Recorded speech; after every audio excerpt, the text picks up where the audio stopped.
Fala galera, agora a gente vai fazer as questões de Geografia do Enem 2024. Eu quero fazer esse ano de prova junto com vocês, só para a gente conferir algumas coisas e vocês verem como que o conteúdo cobrado, certo? Ele pode ser resolvido com o conteúdo que a gente aprendeu nessas pouquíssimas aulas. E como objetivo do curso, né, a gente tem que responder pelo menos aqui uns 90% da prova para ficar satisfeito. Então, só com esse conteúdo. Vamos lá? Em 1960, a primeira pílula anticoncepcional foi comercializada nos Estados Unidos. Em poucos anos, o método contraceptivo se infundiu pelo mundo, inclusive no Brasil. Em nosso país, a chegada das pílulas foi simultânea às discussões neomalthusianas sobre a crise demográfica. Então, o tópico é crise demográfica, a aceleração dos processos de modernização e ao boom da indústria farmacêutica multinacional. Qual foi o efeito social resultante do avanço tecnológico mencionado no texto? Então, vamos lembrar. Quando a gente fala de crise demográfica, a gente está falando do quê? De mais pessoas nascendo, certo? Então, muita gente, a população aumentando, isso tem a ver com urbanização, ok? Então vamos lá. O afastamento da autoridade médica na regulação da fecundidade. Não. A superação do discurso da moralidade pela ação da mídia estatal. A ampliação do debate público sobre o planejamento familiar. A centralização da pesquisa científica pelo sistema privado de saúde. Cara, tem alternativas que você fala assim, não pode ser. Então vamos tirar. O enriquecimento das doutrinas religiosas sobre a organização da vida doméstica. Então, vamos tirar também. Boom da indústria farmacêutica multinacional. Tá? Aqui a gente também tem nessa descrição, isso é muito importante. A pílula da oportunidade. Discurso sobre as pílulas anticoncepcionais em alta. Tá? Então tá, a gente está falando aqui de um aumento demográfico, a gente está falando de pílulas anticoncepcionais e aqui a gente está falando o quê? Qual foi o efeito social? Sempre olha no comando quais são os termos, né? Porque a gente vê aqui que não é uma questão conteudista, é uma questão de leitura, de interpretação, né? De você ver o efeito social resultante do avanço tecnológico mencionado no texto. Qual que é o avanço? Então a gente vai preencher, agora a gente vai conectar as coisas. Qual que é o avanço tecnológico mencionado no texto? É a pílula anticoncepcional, ok?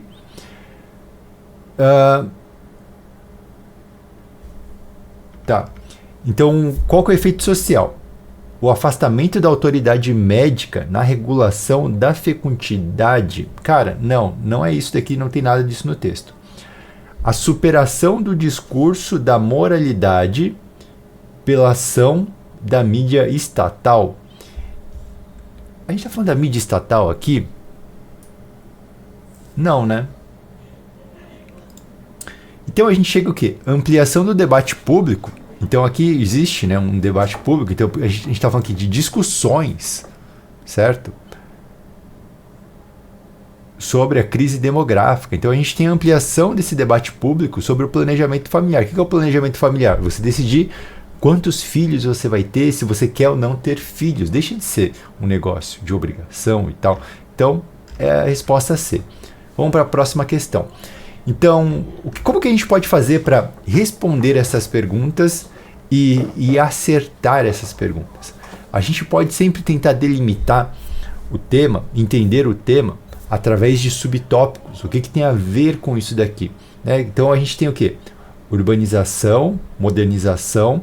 Tem a ver desses caras aqui. A gente tem um dos problemas, que é a crise demográfica, certo?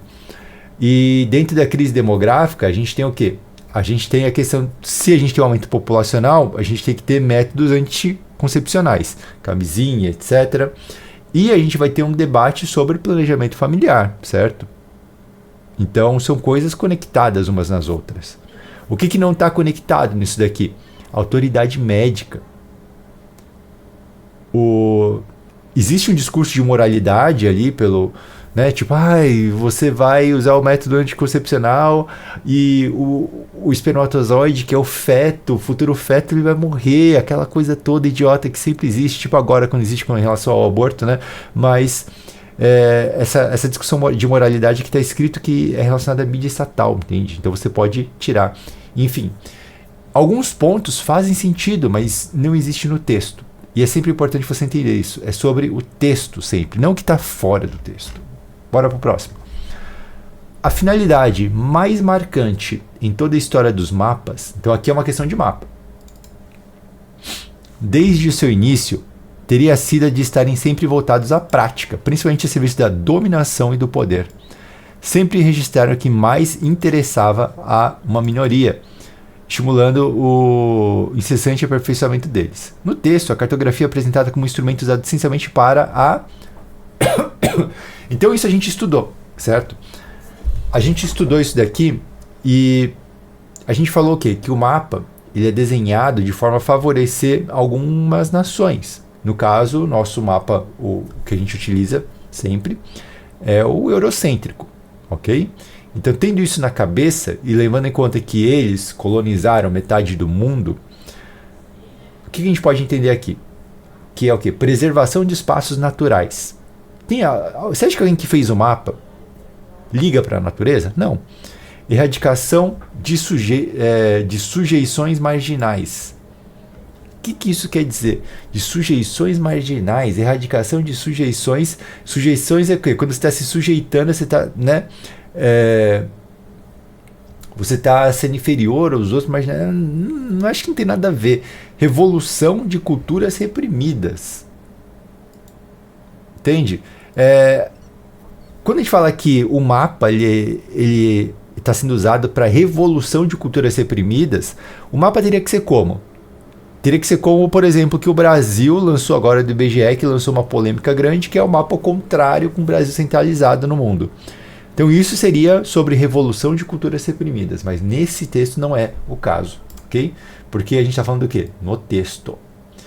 Inversão de hierarquias estabelecidas, mesma coisa que essa outra C aqui. E sustentação de hegemonias territoriais. O que é hegemonia?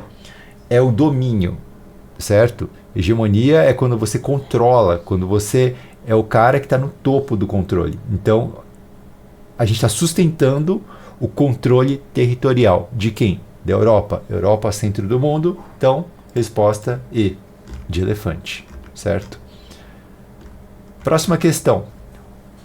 Uma única árvore joga entre 300 a 1000 litros de água por dia para a atmosfera, considerando a demanda mínima que uma pessoa consome de água, ou seja, 120 litros por dia.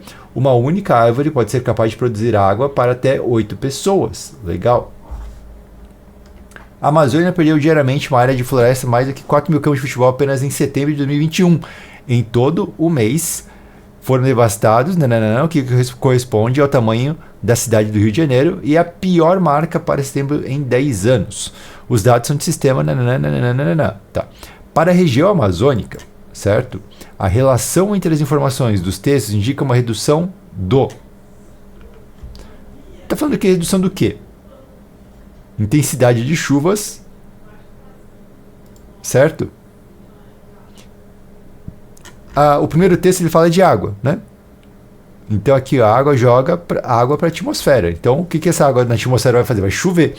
Circulação de ventos alísios? Não. Aquecimento?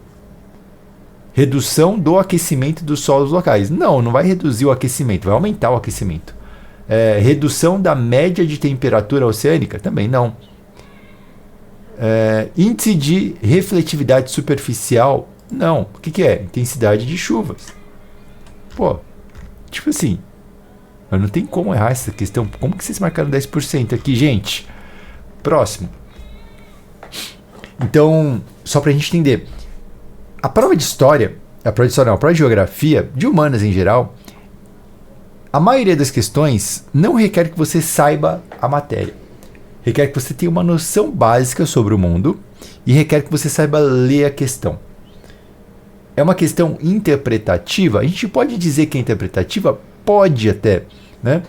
Mas eu não chamo de interpretativa, eu chamo de uma questão de alfabetização. Você tem que saber ler e tem que saber entender o que está escrito ali. Entende? Quando a gente fala de interpretação, parece que é uma coisa que tem pegadinhas na interpretação, mas Nessas questões não tem pegadinhas, é simplesmente o texto sendo claro. Você tem que ser capaz de ler isso daqui sem ter que ficar dando nome. Ah, é interpretação. Não, meu amigo, tu não sabe ler se você é uma coisa dessa, né? Então vamos lá. Tem que melhorar a leitura, tem que ler mais, né? Não estou falando isso aqui só para escarnear, não. Estou falando isso aqui para você ter uma noção de que tá ruim a leitura. Se você lê e não entende o que está escrito, tá muito ruim sua leitura, você tem que ler mais e parar de usar o celular, tá bom? Cada objeto é, em si mesmo, um sistema funcionando sistematicamente. Tá, essa frase aqui é bem reflexiva. Um grande supermercado ou shopping center seria incapaz de existir se não fosse servido por por vias rápidas, estacionamentos adequados e acessíveis, sistemas de transportes públicos com horários regulares e conhecidos, e se no seu próprio interior as atividades não estivessem subordinadas a uma coordenação. Esse é o caso dos armazéns, dos silos, etc. Os portos e redes rodoviárias de um país, sobretudo a rede ferroviária, são exemplos de objetos complexos e sistêmicos. O que é uma coisa sistêmica, gente? O que é um sistema? Isso aqui a gente aprende principalmente em biologia, né? O sistema é um conjunto de órgãos funcionando para garantir que uma funcionalidade funcione. Então, um conjunto, se a gente tirar da biologia, é o quê? Um conjunto de coisas funcionando junto, de forma coordenada, para que você consiga chegar em algum objetivo, ok? Isso é um sistema. Se você tiver dúvida, eu não sabia que era isso, e ó, eu não tinha essa definição. O que você tem que fazer quando você vê uma palavra e não sabe a definição? Você tem que pesquisar, meu amigo. Você não pode ficar, eu não sei o que significa essa palavra e segue a vida. Você está perdendo uma oportunidade de aprender, né? Então muita gente tem essa dificuldade de interpretação porque lê o texto, não sabe o que significa realmente a palavra, não tem uma ideia de como interpretar ou traduzir aquela palavra para sua mente e fica por isso mesmo. E aí termina o texto, erra. Por que erra? Eu errei por causa da interpretação. Não, você errou porque você não sabe o que significa sistema, entendeu? As coisas são muito mais específicas do que você pensa. Se você ficar pensando de forma genérica, você sempre vai ter resultados toscos, vazios, tá bom? Então, de acordo com o texto, eu li tudo já.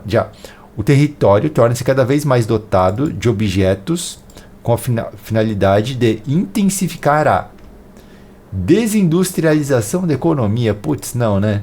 Desregulamentação do mercado. De acordo com o texto, né? Concentração da produção? Não. Distribuição de renda? Não. Dinamização dos fluxos? Cara, o que a gente está falando aqui? A gente está falando que o supermercado, o shopping, ele depende das vias.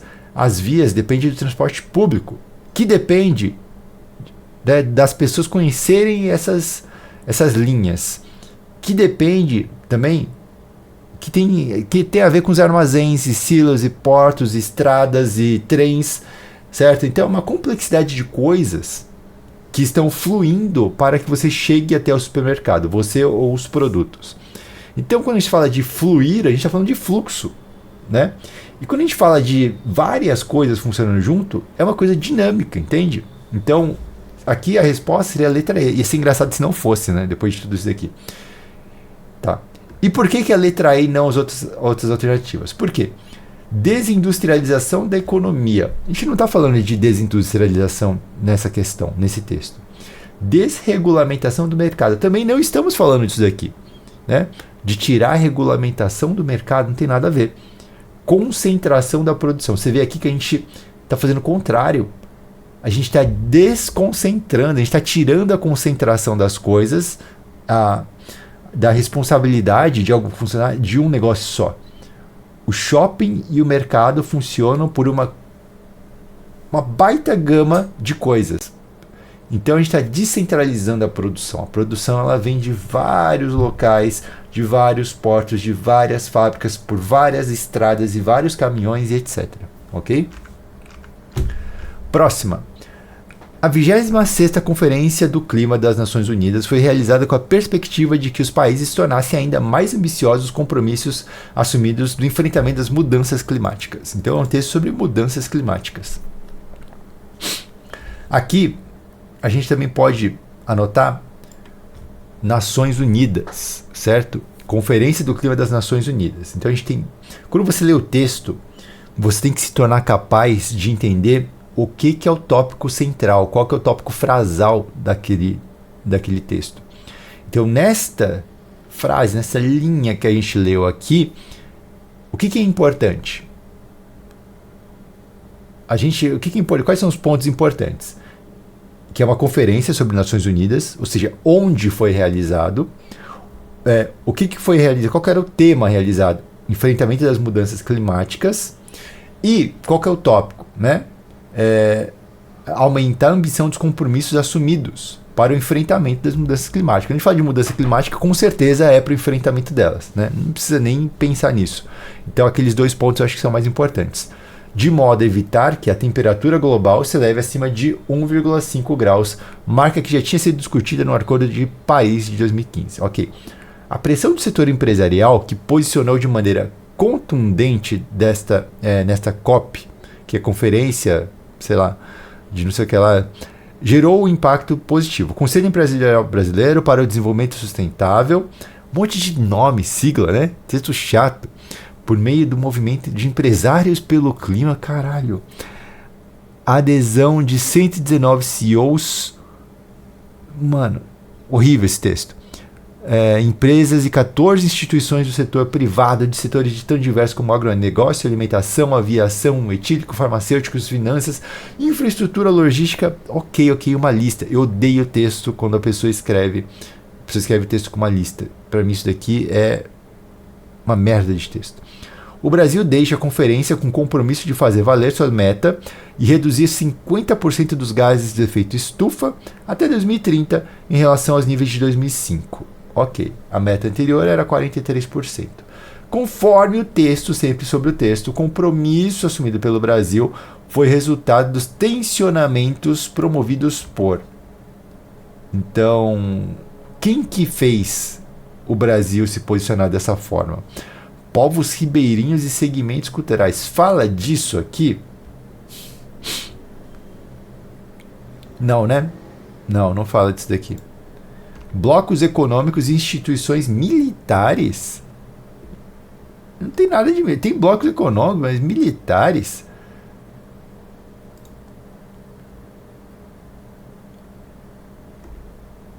Demanda turística. Grupos científicos e universidades públicas. Então vamos lá. Grupos científicos e universidades públicas. Então a gente tem o quê? Conselho Empresarial Brasileiro para o Desenvolvimento Sustentável. Tá? Então isso daqui é um dos negócios que falou aqui. Empresários pelo clima. Então empresários 2 vezes. A gente tem CEOs de vários setores. A pressão do setor empresarial gerou impacto positivo. Então a gente está falando de setor empresarial, né?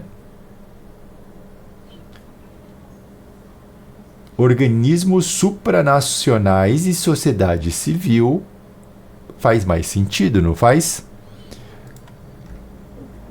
Porque não são militares, certo? Não são governos, e aqui é o setor empresarial. O setor empresarial, quem são essas pessoas, essas empresas? São civis.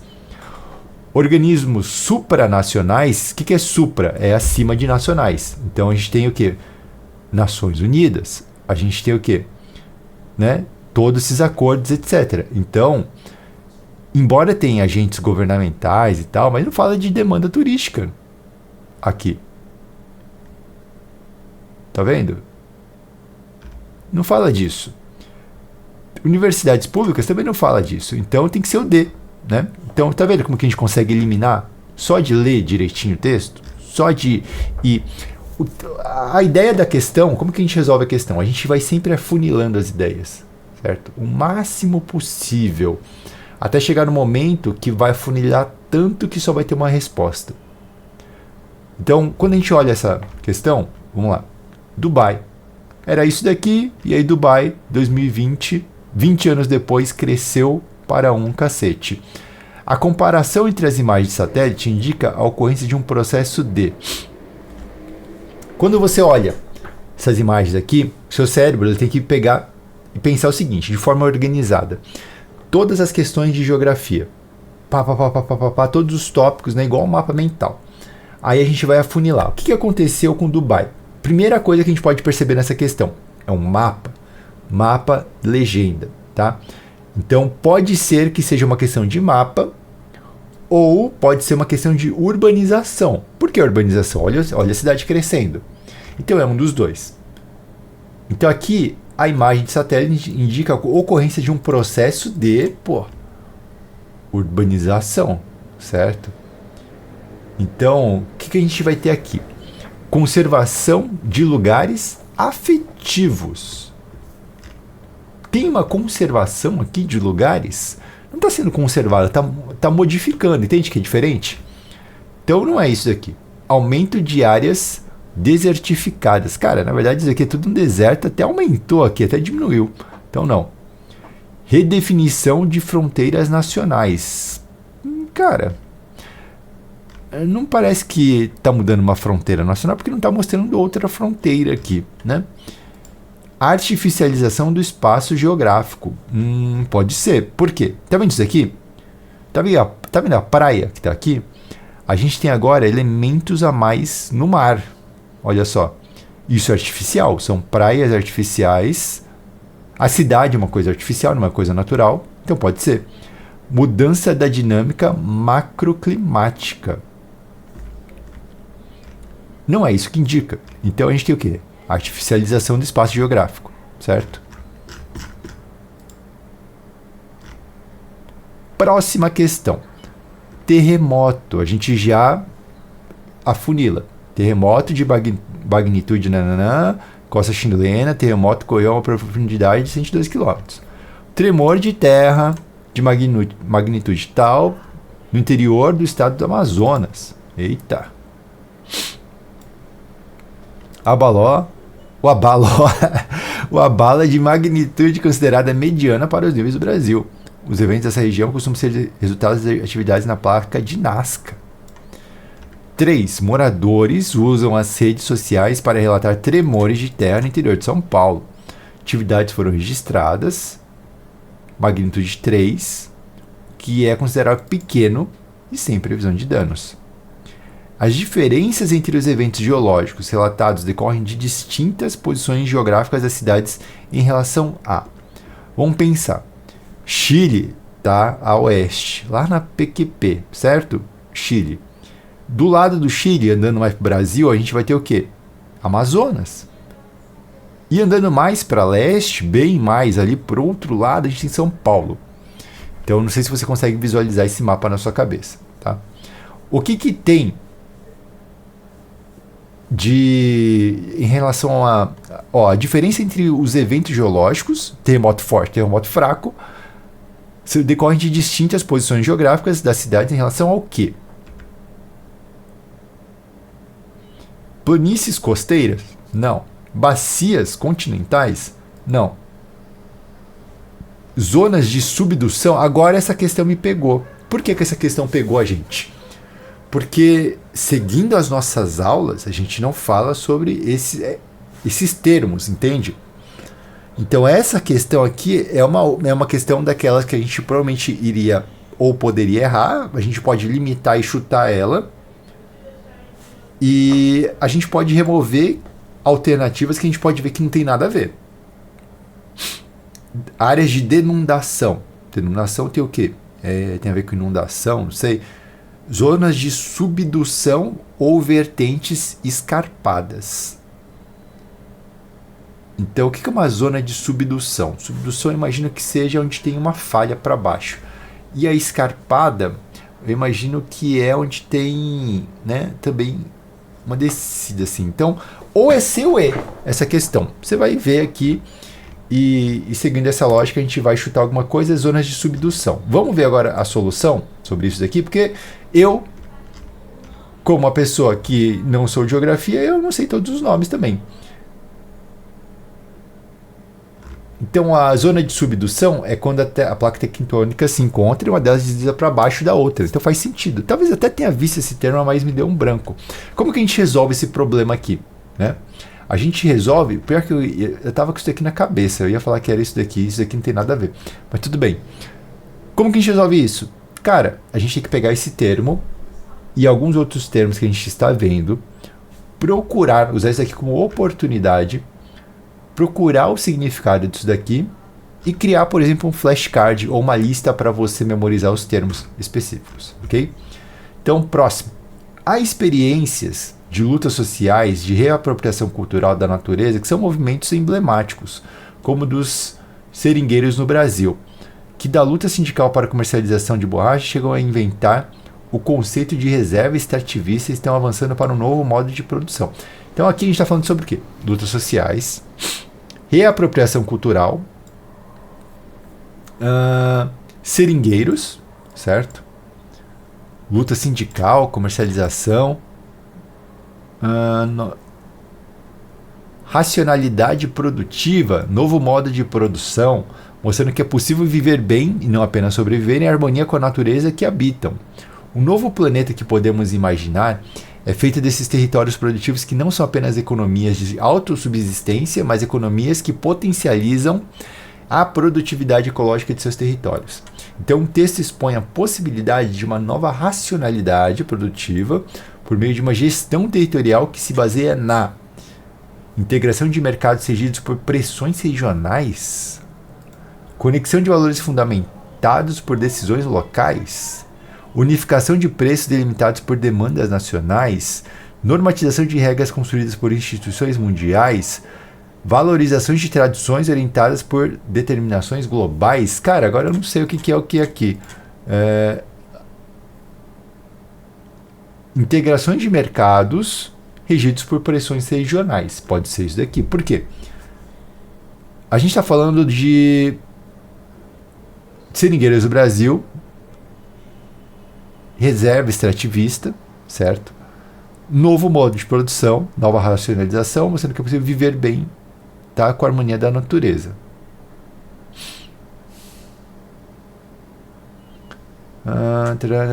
Discurso sustentável. Os textos põem uma nova por meio de uma gestão territorial que se baseia na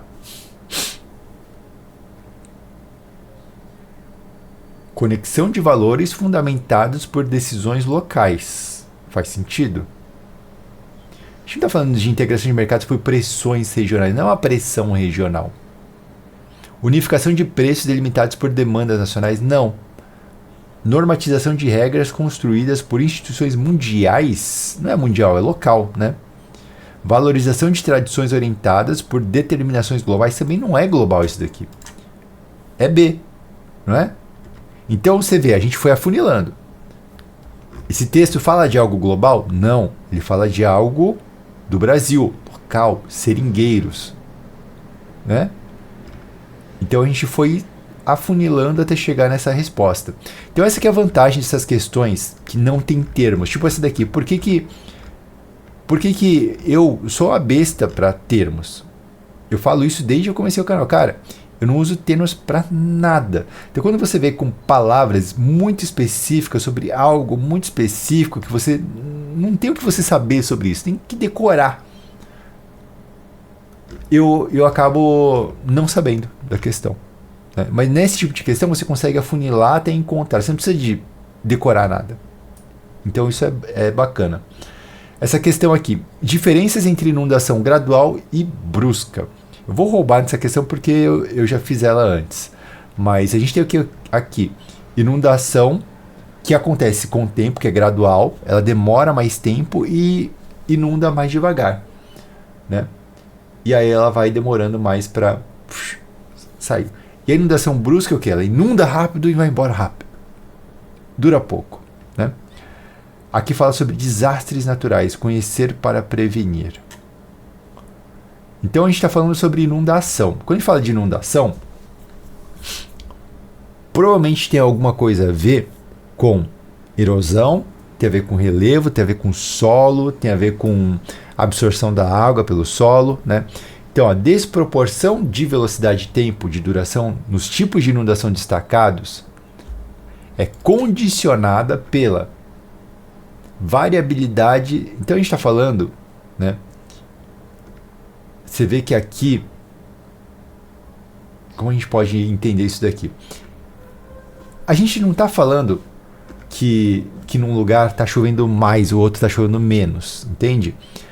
Nesse lugar aqui a inundação é brusca porque ele choveu muito, caiu muita água rapidamente, depois parou, e no outro ficou chovendo por muito tempo constante e aí teve uma inundação gradual, tá? Então, isso não é afetado pela variabilidade solar anual ou temperatura média mensal. Não é só a temperatura que vai ditar que é a temperatura que vai fazer o negócio. A chuva é normal, né? Acontece normalmente. A dinâmica tectônica regional também não vai influenciar isso daqui. Gradação da turbidez fluvial. O que quer dizer isso daqui, Enem? O que é a gradação, né? Então, qual que é o nível da turbidez, da velocidade fluvial das águas? Então, a velocidade pode ser isso daqui também. Mas o que acontece? Declividade do relevo local. Pensa o seguinte: se você tem um lugar plano, a água vai cair e ela vai ser absorvida pelo chão de forma, né, uniforme. Se chover demais, o que vai acontecer? Uniformemente a água vai ser absorvida, mas o excedente vai acabar inundando. Se for um terreno plano, ele vai inundar gradualmente e também vai demorar para desinundar gradualmente, concorda? Agora, quando você tem uma declividade, ou seja, quando você tem uma inclinação no relevo, o que acontece? A água que está num lugar, ela vai cair toda lá para baixo e vai fazer uma inundação brusca, certo? Vai inundar bruscamente, mas essa água vai escoando, né? Rapidamente também. Então ela tem um tempo de duração curto, porque já viu? Isso aqui é uma coisa de experiência própria, né? Se você mora numa rua que é retona, vai inundar bastante não, vai dar uma inundadinha e aí depois com o tempo ele vai esvaziar. Agora, se você mora numa descida tipo Petrópolis, já viu? Acontece uma inundação brusca. Ela dura um dia e leva tudo. Forte pra caramba, né? Então, essa questão aqui seria isso daqui, ó. C. Vamos ver aqui o que eles têm para explicar também. A declividade ajusta a velocidade da água no momento da inundação. Declividade maior, igual água mais rápida, inundações bruscas. Declividade menor, água flui de maneira mais lenta, inundações graduais. Então, o pessoal está falando disso daqui mesmo. Questão modelo, rapaziada, evitem errar. Então, essa questão pode cair várias vezes. Próxima questão. São quantas questões mais? 3. Tá. A mudança do clima nas cidades brasileiras é um desafio de adaptações à equidade. Inundações, alagamentos e ondas de calor são cada vez mais frequentes e intensas. Cidades precisam se adaptar com urgência, a começar pelas áreas e populações mais vulneráveis. Implementar soluções baseadas na natureza de forma sistêmica pode contribuir para a redução de desastres. Então, implementar soluções baseadas na natureza contribuir para a redução de desastres relacionados à mudança do clima e ainda gerar múltiplos benefícios para a economia, o ambiente e as pessoas. Qual medida atenua os problemas abordados no texto? Então, vamos lá. Criação de faixas sinalizadoras? Que faixa sinalizadora? Nossa, mano. O que tem a ver? Incineração de resíduos sólidos. Para. Não. Sai. Implantação de parques públicos. Interessante. Isso aqui pode ser. O parque vai ter o quê? Vai ter mais árvores, vai absorver melhor a água da chuva, vai ter menos inundações, certo? É um lugar de lazer, é uma coisa da natureza, é uma solução baseada na natureza. Se forem vários parques, é de forma sistêmica, como o texto diz, contribui para a redução de desastres relacionados à mudança do clima, né? Verticalização de espaços centrais. O que significa? Construir prédios. Pô, isso aqui ajuda a natureza. Construção de estacionamentos privados. Ah, mano. Não tem como errar essa daqui, né? Próxima. O Conselho de Segurança da Organização das Nações Unidas, ONU, é, junto com a Assembleia Geral, um dos principais órgãos de tomada de decisão dentro da entidade. O Conselho lida com a questão de segurança e paz internacionais, além de recomendar a admissão de novos membros da Assembleia Geral e aprovar mudanças na Carta das Nações Unidas. 5 dos 15 membros são permanentes e podem vetar resoluções, o que aconteceu 261 vezes até 2020. Tá? Vamos falar sobre a ONU. Na minha aula eu falei o quê? A ONU ela não faz merda nenhuma, não faz nada. Por quê? Vamos até dar uma melhorada nessa explicação. Quem está na ONU, como diz aqui, tem 5 cadeiras permanentes e os caras podem vetar, os caras podem simplesmente falar assim, não, deixa a Gaza explodir porque a gente quer, entendeu? Então a ONU, esses membros têm um poder absurdo lá deles, podem vetar as coisas. Enquanto os outros simplesmente vão dando votinhos e esses caras realmente mandam. Então, a composição e o funcionamento do organismo internacional apresentado revelam as seguintes características das relações internacionais entre países membros. Igualdade militar? Não. Assimetria política? Sim. O que é assimetria? Quando não é simétrico, quando não é igual para todo mundo. Consenso multilateral? Não. Equilíbrio estratégico? Não. Soberania compartilhada? Não. Assimetria política? Com certeza. Tá? Então, entenda isso. Ele está falando que 5 cadeiras são capazes de vetar. Isso aconteceu 261 vezes. 5 países sozinhos mandam nas coisas que acontecem na porra da ONU. 261 vezes. Os caras falaram, a guerra de Gaza é um genocídio, deve ser interrompida. Estados Unidos ou a França, sei lá quem que fez essa merda, chegou lá e falou, não, tá tudo bem, deixa eles lá. E foi vetado. 5 países mandam nessa porra. E aí, 55% só das pessoas acertam essa questão. É um absurdo, não tem como. O que alicerça, portanto, o acolhimento de refugiados pelos estados gira em torno da fronteira erguida entre inclusão e exclusão, admissão e rejeição desejáveis e indesejáveis, ao mesmo tempo enseja vulnerabilidade, indefinição e incerteza a esses imigrantes internacionais forçados. Então a gente está falando sobre refugiados, ok? A gente pode até, eu acho que eu vou gravar até uma aula sobre, a gente pode falar disso aqui na verdade em sociologia. Eu acho que não é um tópico tão de geografia. Eu acho que cai muito melhor em sociologia também, né? A eliminação para os refugiados do tipo de fronteira descrita no texto necessita de políticas públicas a eliminação do tipo de fronteira descrita, tá? Então a gente corta a vírgula para interpretar isso aqui e a gente lê as pontas. A eliminação do tipo de fronteira descrita. Qual que é o tipo de fronteira descrita no texto? O alicerça, portanto, o acolhimento dos refugiados pelos estados gira em torno da fronteira erguida entre inclusão e exclusão. Refugiados são incluídos no país, mas são excluídos também. Existe a admissão de refugiados e a rejeição de refugiados. Eles são desejáveis e indesejáveis ao mesmo tempo. Então, existe uma fronteira, né, dual ali. Então, ele necessita de políticas públicas do quê? Planejamento familiar? Não. Homogeneização, então deixar homogêneo, ou seja, mesma coisa, cultural? Não. Políticas públicas de diferenciação étnico-racial? Pode ser. Ou integração socioeconômica? Eu acho que faz mais sentido, né? A eliminação do tipo de fronteira descrita necessita de políticas de integração socioeconômica. Eles têm que ser integrados à sociedade. Correto? Porque aqui, quando ele fala de diferenciação, uma política pública de diferenciação é uma política pública que vai reforçar a diferenciação entre pessoas do país e refugiados. Não é isso que a gente quer, é o contrário disso que a gente quer. Política pública de segregação territorial é dividir o terreno. Tipo, olha, vocês, sei lá, japoneses vão vir para esse lugar e vocês, brasileiros, vão vir para outro lugar, entendeu? Então isso é segregação, é divisão. Não é isso que a gente quer também. E aqui a gente acabou. Prova de 2024. O que a gente tem? A gente tem 12 questões feitas e 92% de acerto, né?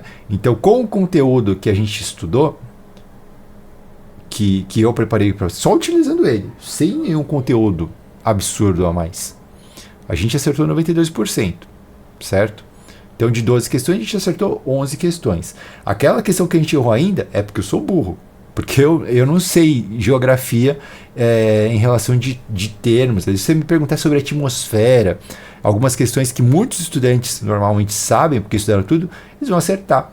Mas eu garanto para vocês que através desse método aqui a gente acerta mais questões que esses outros alunos com menos esforço. 6 aulas. 1 hora de aula, basicamente. 92% de acerto. É isso que eu garanto para vocês que a gente pode fazer. Se você souber o que a gente ensinou, se você tiver essa base, e se você utilizar o nosso método de resolução, que eu acho que é mais importante de tudo, tá bom? Quando você for pensar, de novo, só para a gente concluir essa aula, quando você for pensar nas questões, é sempre importante você ter na sua mente um mapa mental, igual aquele que eu fiz, que eu apresentei para vocês, onde a gente tem grandes tópicos da matéria. Quais são os grandes tópicos da matéria? São esses. Dentro desses grandes tópicos, quais são os subtópicos que a gente pode falar? Então, por exemplo, terremotos, subtópico. Qual que é outro tópico aqui? Natureza, certo? Ou, sei lá, mão de obra. A gente tem aqui os seringueiros no Brasil. Tá? Esse daqui seria sobre inundações, problemas, né, naturais. Aqui a gente está falando sobre mudança do clima. A gente está falando sobre a ONU. Então a gente vai nichar a questão para aquilo ali. E dentro daquele assunto, a gente vai de novo. A gente vai pegar as opções possíveis dentro dele e a gente vai restringir, através do texto, quais são as possíveis respostas.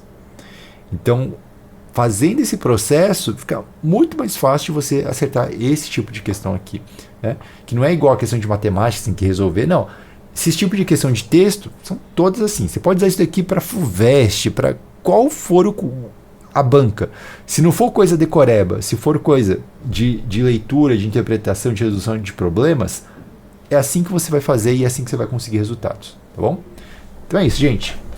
Espero que vocês tenham gostado dessa aula de resolução.